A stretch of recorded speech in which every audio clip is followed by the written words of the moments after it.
Welcome to Talk+Water, the podcast that takes a deep dive into the world of water with those making waves.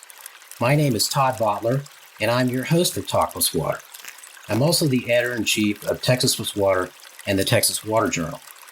You can sign up for Texas+Water by visiting Texas+Water.org, and you can sign up for the Texas Water Journal at TexasWaterJournal.org. Both publications are free. My guest today is Mitch Tobin. Mitch is the director of the Water Desk at the University of Colorado in Boulder. Mitch, welcome and thank you for being part of Talk+Water. Thanks for having me on the show, Todd. I'm excited to chat with you. Well, let's start out with your background in water. Can you tell us how you first became involved with water? Sure. My path to working on water issues is somewhat roundabout.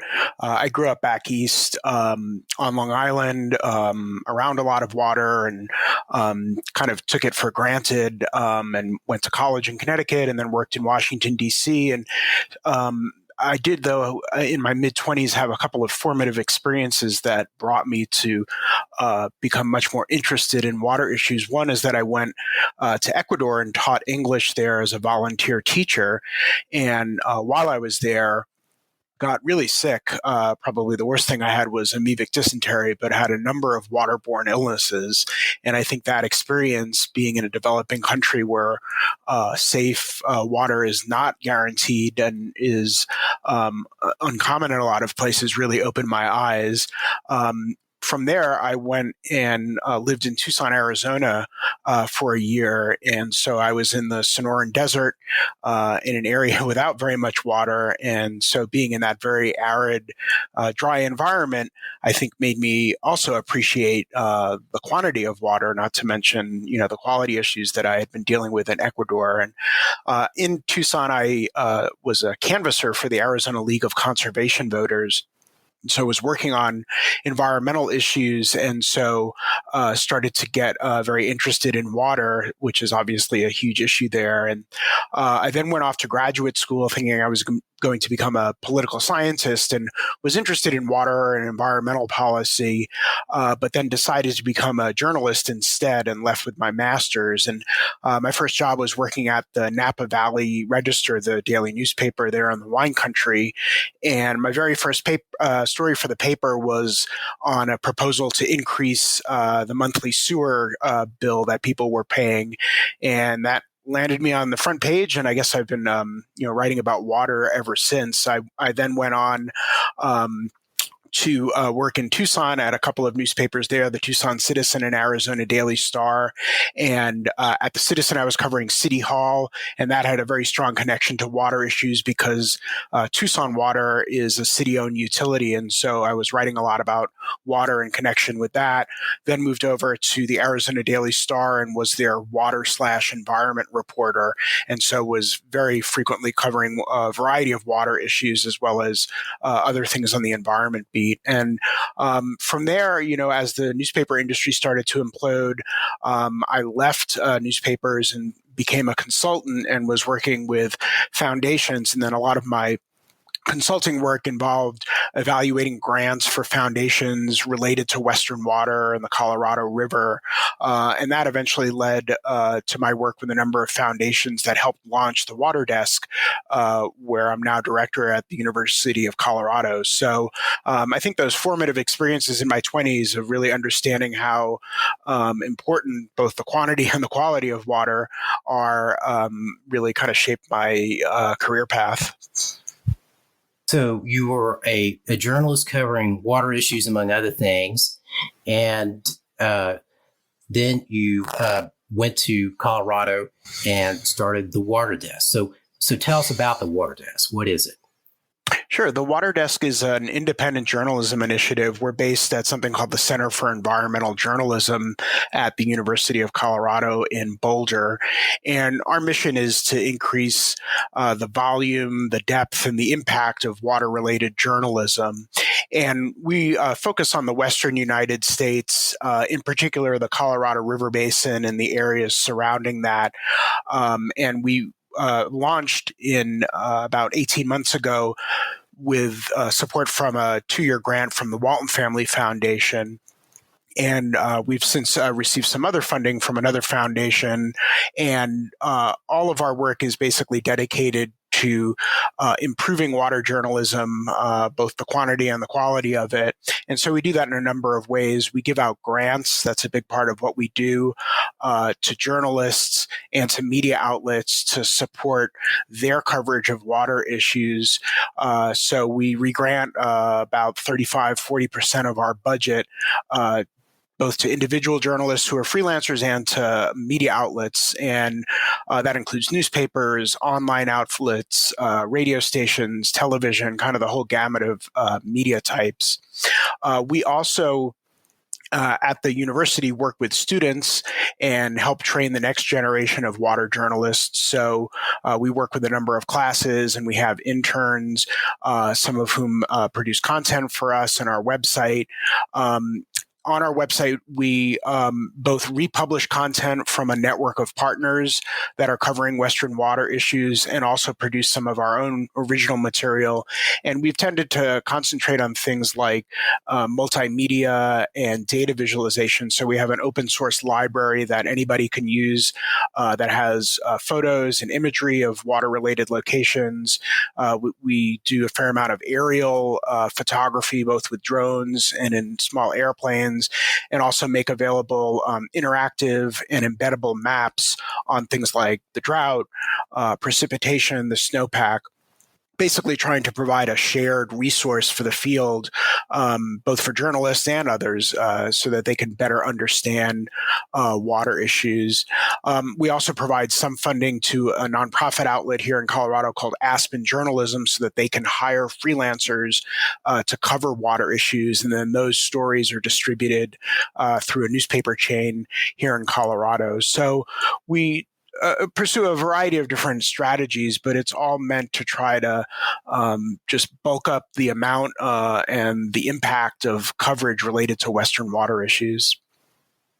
So in doing that, are you more focused on getting more journalists who are focusing on water regularly, or are you more focused on seeing a way for journalists who are covering a whole bunch of different things to do more articles on water and have, the requisite background? I would say it's a mixture of both. We run a grant making program. We have two separate types of grants. One are up to $2,000 called micro grants.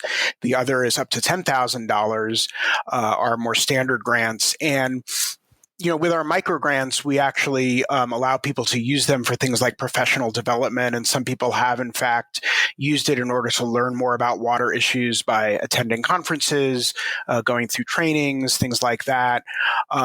Some of those micro grants have also supported reporting expenses and have enabled content to be produced. With the bigger grants, we are supporting their significant journalistic efforts, and that those tend to be projects, kind of rather than day-to-day coverage of water issues. And so I would say we've done a mixture of kind of professional development, helping educate reporters who want to learn more about water and who may be new to the water beat, plus directly supporting journalists and media outlets so that they can pursue these reporting projects. And, they may be using the grants for travel expenses, to acquire data. There's a whole variety of ways that people have used the support. And then, as I mentioned, we have this partnership with Aspen Journalism that tends to support more day-to-day beat coverage of water issues here in Colorado. And I think, as a former newspaper reporter, I think both of them are important. I think the day-to-day coverage is really important for holding institutions and people in power accountable, minding the store, if you will.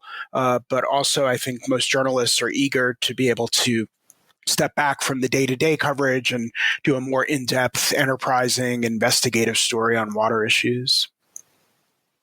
I know a number of journalists in Texas who have focused on water, and some of them actually had been in that program at Colorado during a part of their career. And, it seems to me that, the number of journalists focused on water has varied quite a bit. And so I'm curious, has, I guess, there been a trend in the United States over time in terms of water journalism or hydrojournalism having maybe a focus at one point in our history as opposed to another? Well, I would say that water journalism is no different than other types of journalism in the sense that it has been under the same pressures as other aspects of our field and our industry. So, as your listeners are probably aware, there's been a dramatic reduction in the number of newspapers and people in newsrooms due to the digital disruption. And so, I'm sort of a case in point in that I left the newspaper industry in 2006 as things started to turn south. And, there are estimates that there are roughly half the number of, people in newsrooms and newspapers that are covering issues, a variety of issues, not just water, than there were 10 or 15 years ago. So I think the traditional model of journalism in this country of using advertising to support the reporting efforts is basically broken, at least for large parts of the industry, and doesn't appear to be coming back anytime soon. So you've seen, a number of media outlets go out of business. One of the newspapers I worked for, the Tucson Citizen, went out of business in 2009. So that publication just does not exist. The other newspaper I worked for in Tucson, the Arizona Daily Star, is still publishing, but is just a shadow of its former self. I used to work with a team of reporters, lots of photographers, focused on environmental issues, and now there's one person there who's covering everything related to the environment, and who's also had to face the economic pressures and furloughs and things like that. So I would say, generally speaking, it's been pretty bleak for journalism in this country and elsewhere over the last 10 or 15 years, and water journalism has not been immune to that. And a lot of, especially newspaper reporters who were covering these issues day in and day out, like myself, lost their jobs in one way or the other.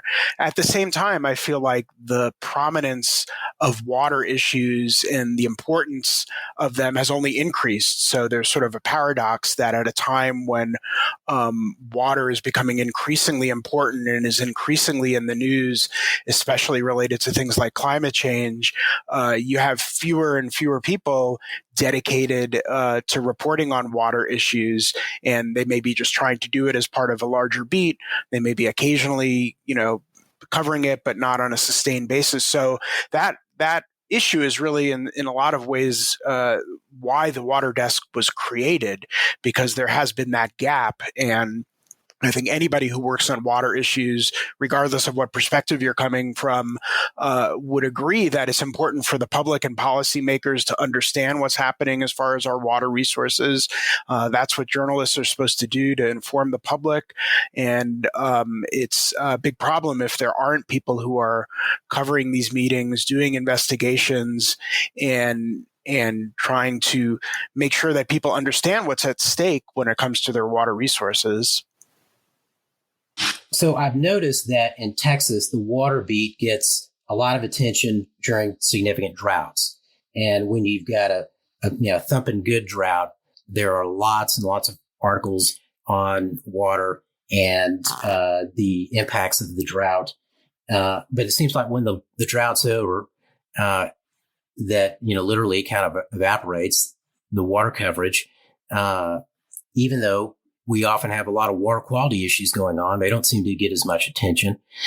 Have you noticed any cyclical kind of, interest in water journalism, especially, I guess, in the West during droughts? Yes, I think that's definitely true in terms of the hydrologic cycle influencing the volume of coverage. I think when there is a serious drought going on, or perhaps, a flood event at the other end of the spectrum, that really focuses the public's attention on water issues.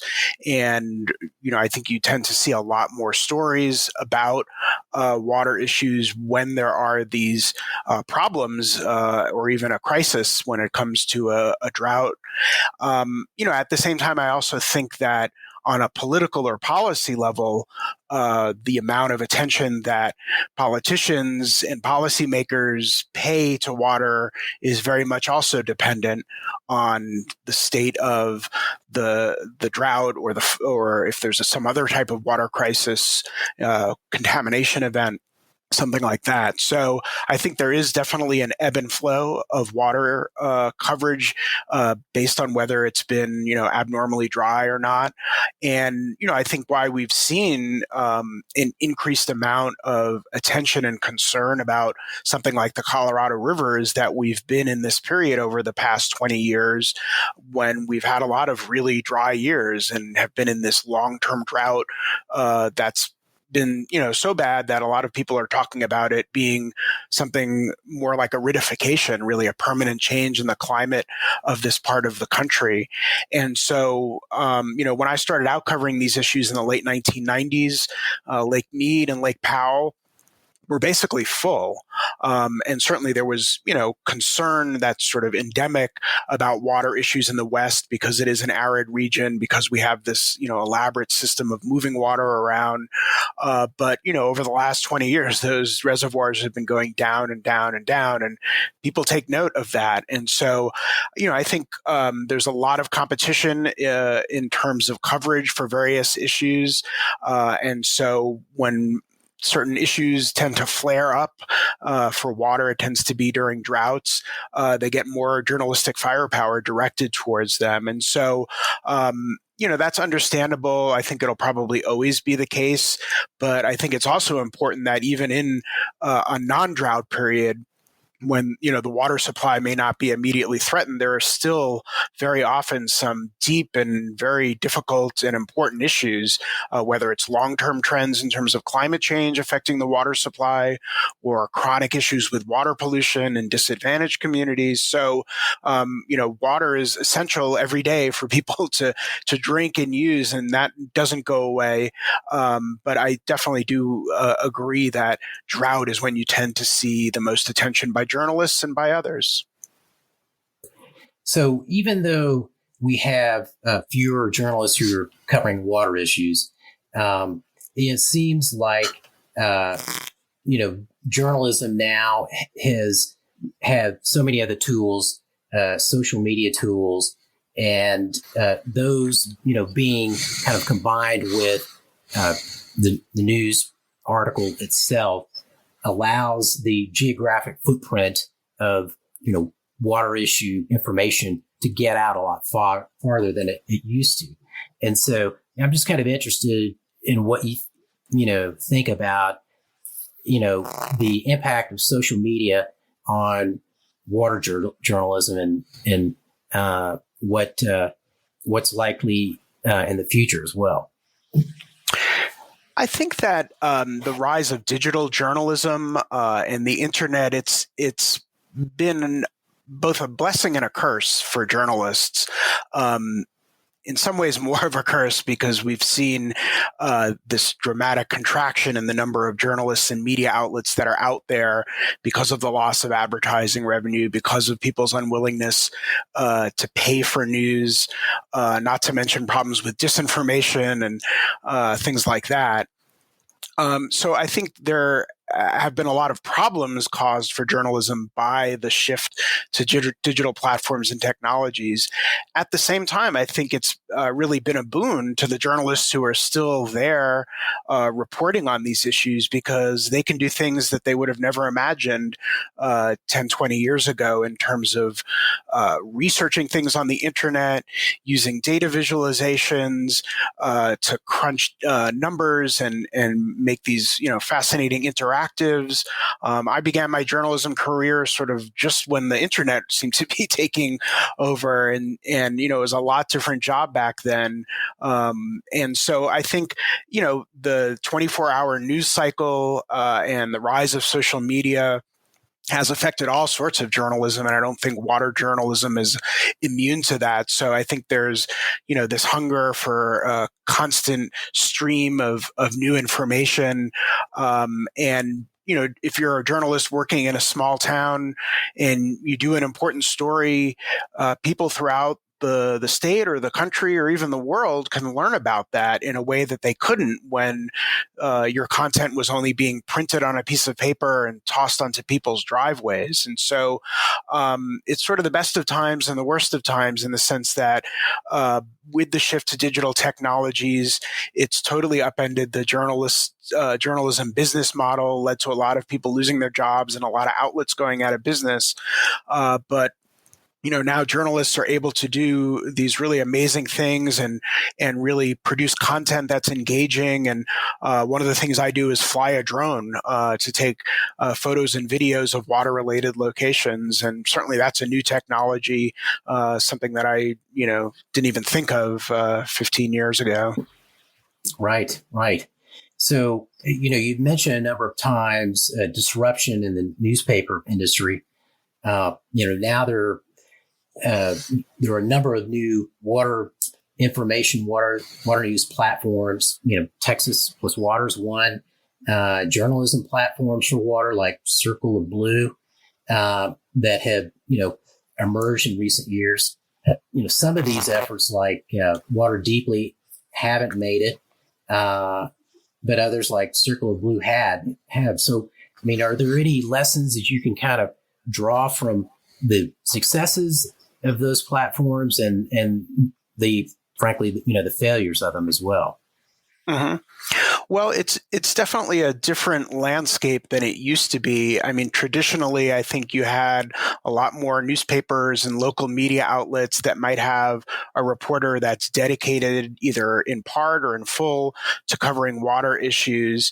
And in some ways, there's no substitute for that, because water tends to be very localized. And so if your neighborhood water utility is contemplating a water rate increase, or there's some proposed infrastructure project, that may be very, very important to that local community, but may be completely irrelevant and uninteresting to people beyond that. And so I think there's been a real loss of the day-to-day beat coverage of people attending meetings, keeping their ear to the ground.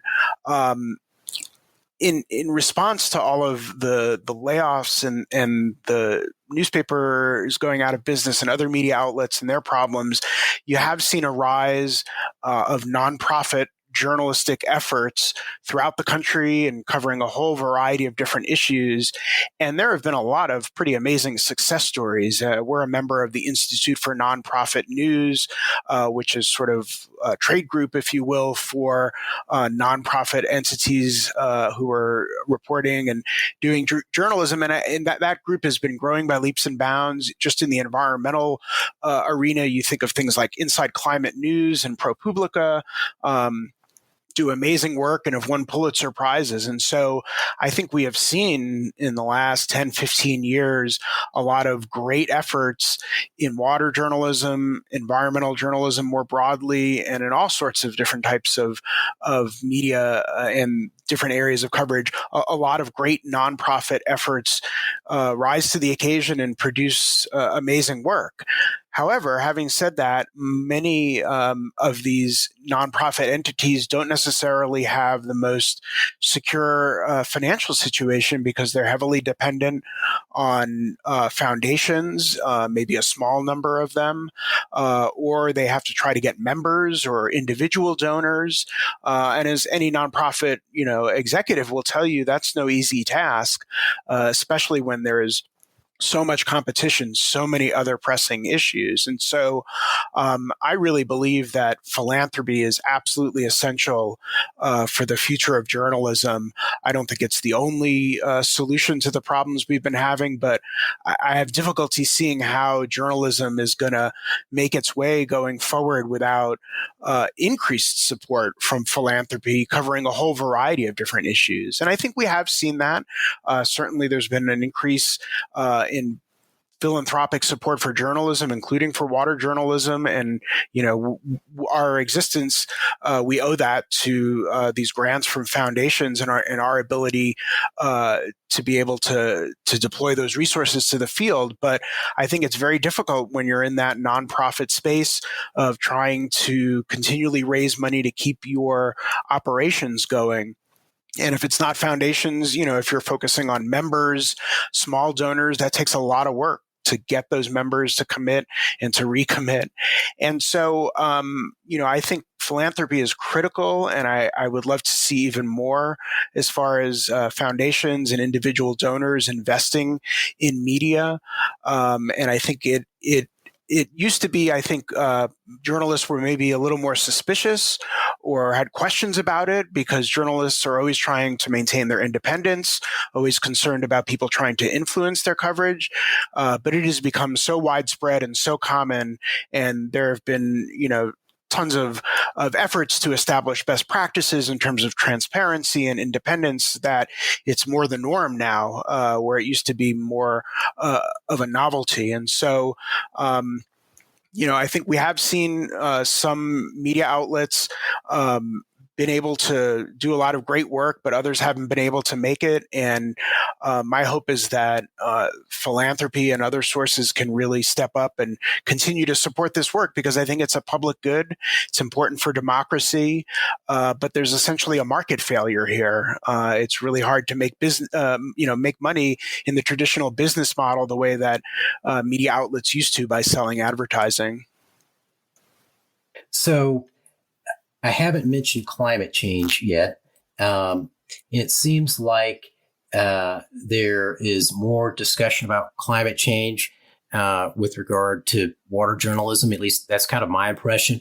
I'm curious what you think about that. If you're seeing that coming into more of the coverage about water issues. Absolutely, I think climate change is really manifesting itself through the hydrologic cycle and through extreme weather. And so these terrible droughts, people are calling them mega droughts even now, and all of the ramifications, not only for the water supply, but for things like the wildfires that we've been experiencing.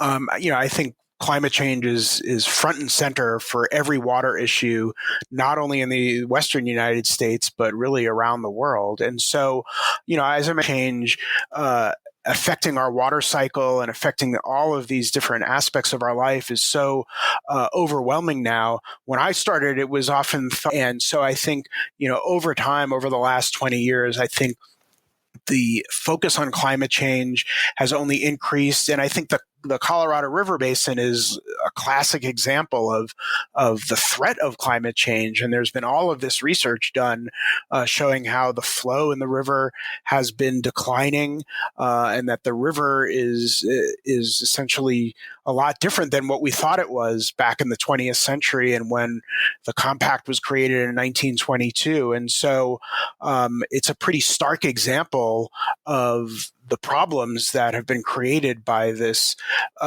phenomenon of climate change and how it's reduced the amount of water in the river and in reservoirs, increased the evaporation rate.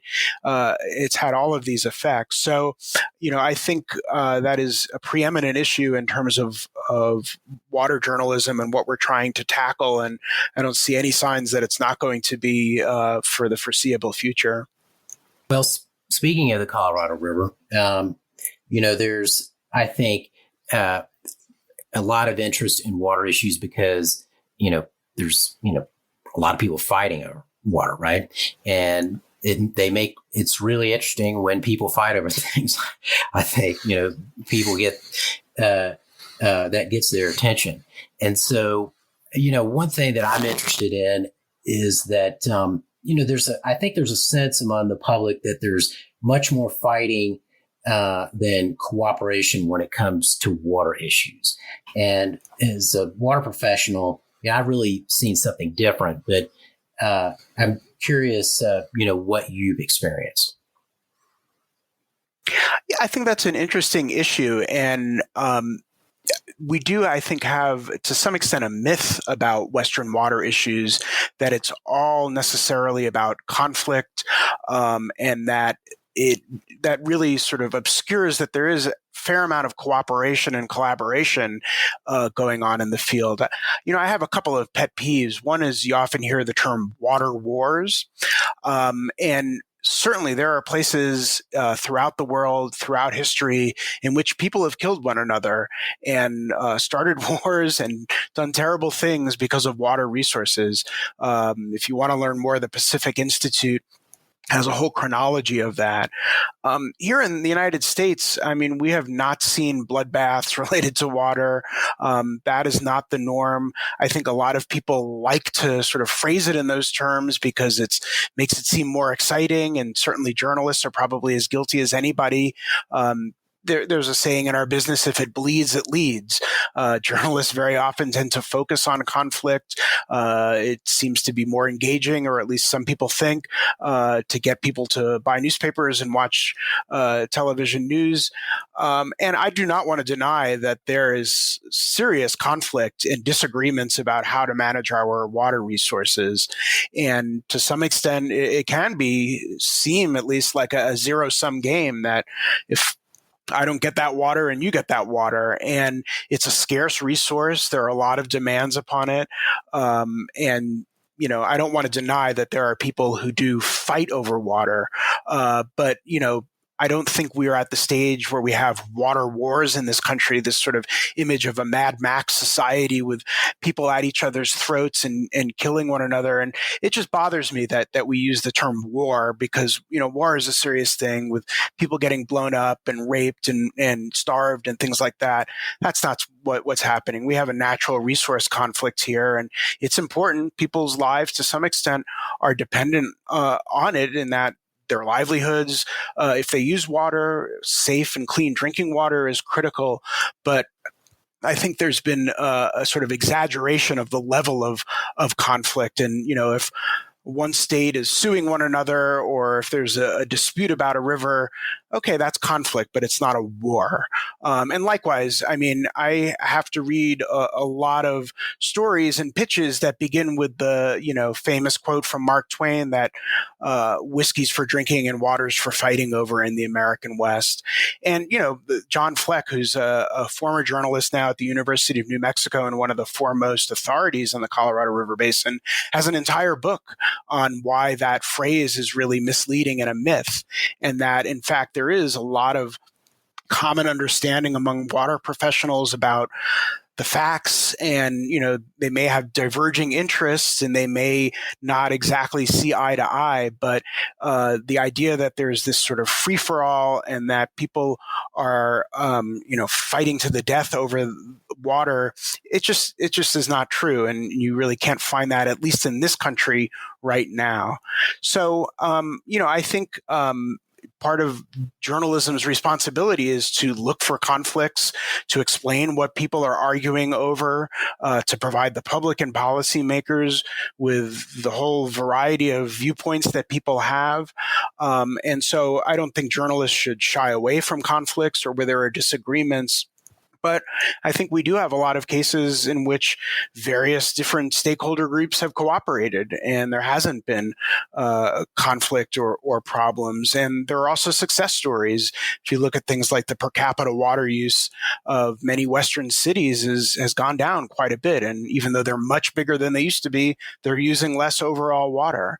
And so, I do not want to diminish the threats facing our water resources. Climate change being just one of them. We have invasive species. We have the challenges of meeting a growing population, and on and on.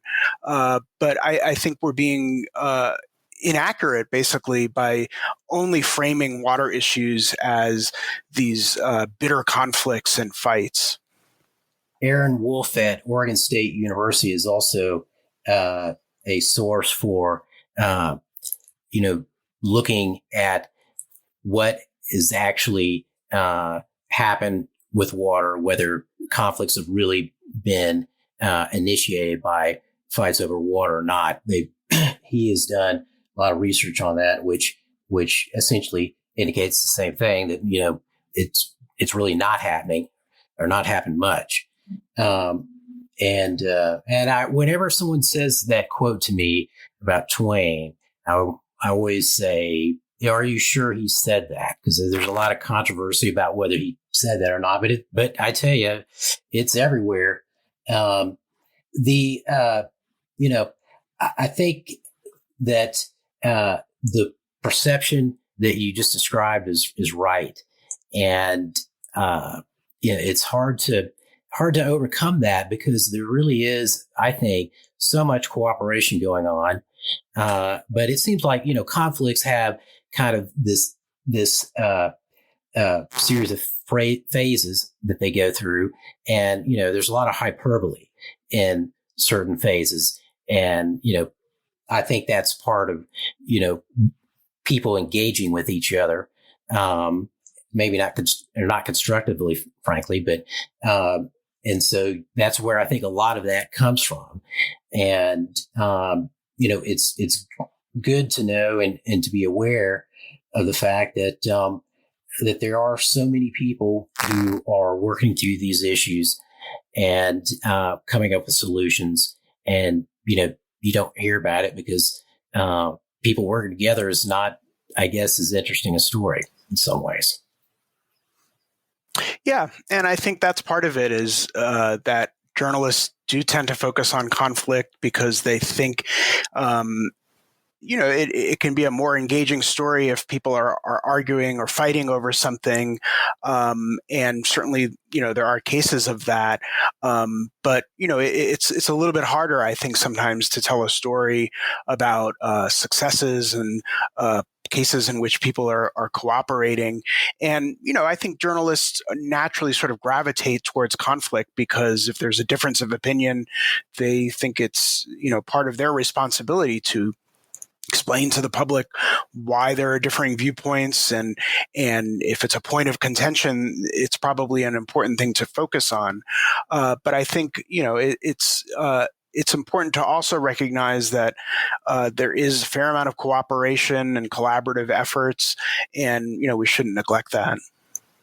Mitch, how can our listeners find out more about the Water Desk at the University of Colorado?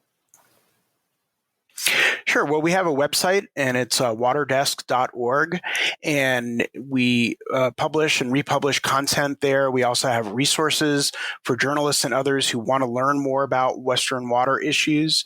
And we also broadcast our content on a variety of social media platforms, Twitter, Instagram, Facebook. And we recently started our own podcast called Water Buffs, in which we interview experts about these issues. And so you can find that wherever you get your podcasts. Great. Thanks. Mitch, I've enjoyed it. Thank you for joining us today. Well, thank you very much for having me. It's been great. This has been Talk+Water. My guest today was Mitch Tobin, the director of the Water Desk at the University of Colorado in Boulder. My name is Todd Votteler, your host for Talk+Water. Let's talk water again soon.